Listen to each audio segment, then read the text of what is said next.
Amira is now 7 months old. She was diagnosed as a cystic fibrosis baby through the newborn screening program. We were devastated.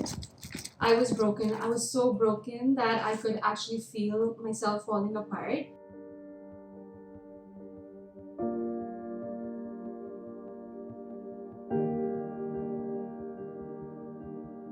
She went in for her first surgery before she was even 10 hours old at Cystic. She was almost 8 months old before we were able to finally come home. She had 5 more surgeries after that.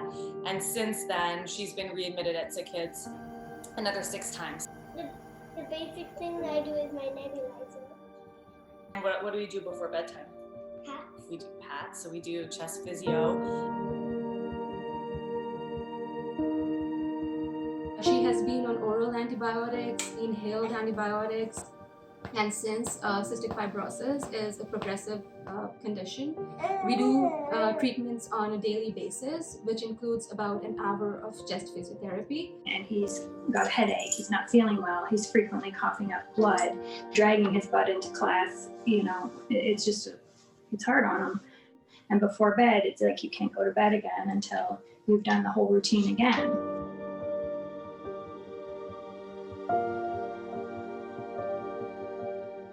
I was about 14 when I had my first major lung infection, and things never really improved. I received a liver transplant when I was 15 years old, and the last, I would say, 5 years of my life, things have just taken a steady decline. I've been in hospital for over 12 weeks this year.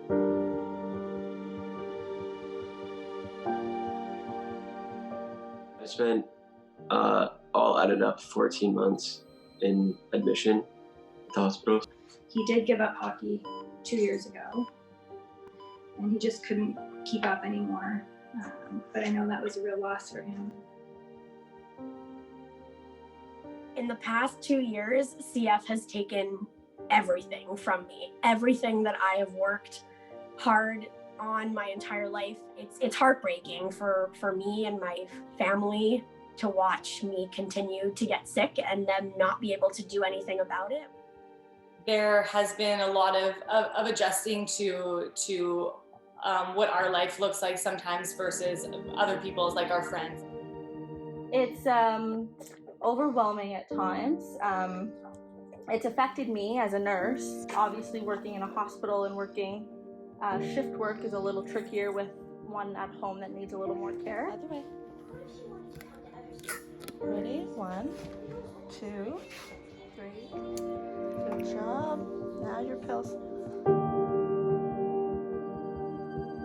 And just knowing that there's this drug out there, that I see people in the UK and in the US, to see them have these opportunities to live their lives fully and experience what life has to offer as a young person. At 26 years old, I shouldn't be thinking like this and needing to rely on hospitalizations and a medication that I can't seem to receive. So I think the hardest thing for me raising Ava has been what I realistically want to hope for her future. With the incredible success that they've seen with Trikafta, is just our ability to be able to hope and plan for her future.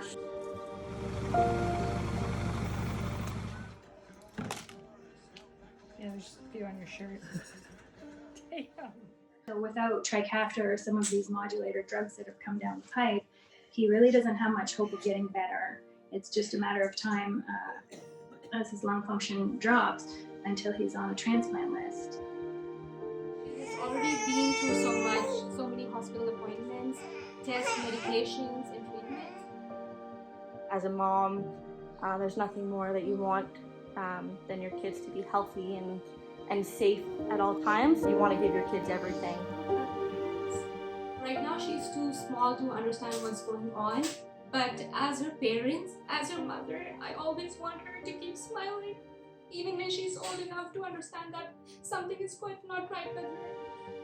And that would be possible only if she has access to a life-saving medication like Trikafta. A group of people came here to Queen's Park today to fight for their lives or the lives of their children. They have cystic fibrosis, and they're calling on the Ford government to fast-track the drugs that can save them. Mr. Ford, I still have my hockey equipment from 2 years ago when I stopped playing. As you know, we've been fighting for these medications for years. Our lives depend on it. We need you. Please help. The PCPA has been negotiating for months already. We need your help to get better. Will you be our champion? I hope to play again, and you have the potential to make that happen. We need your help to get better. We need you to lead the way so that kids like Amira can breathe easier. Can you give Ava the future she deserves?